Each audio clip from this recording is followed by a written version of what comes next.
CBI ஆஃபீஸ்க்கு அவர் போய் நேரில் ஆஜரானார். விஜய் கிட்ட நிறைய கேள்விகள் எழுப்பப்பட்டதா சொன்னாங்க.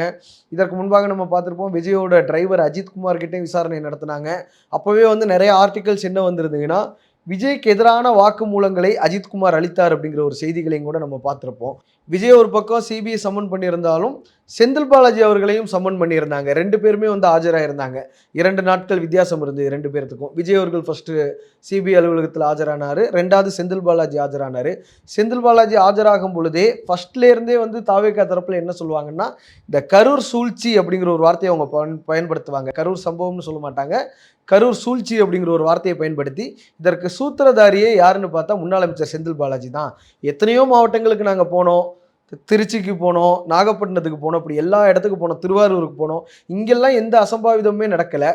செந்தில் பாலாஜி இருக்கக்கூடிய மாவட்டத்தில் மட்டும் எப்படி இவ்வளோ பெரிய அசம்பாவிதம் நடந்தது அப்படின்னா, முதலமைச்சர் ஸ்டாலின் அவர்கள் சொல்லி, செந்தில் பாலாஜி இந்த விஷயத்தை, இந்த சூழ்ச்சியை செயல்படுத்தி இருக்கிறாருன்னு ஆதவர்ஜுனா பகிரங்கமாக குற்றம் சுமத்தினாரு.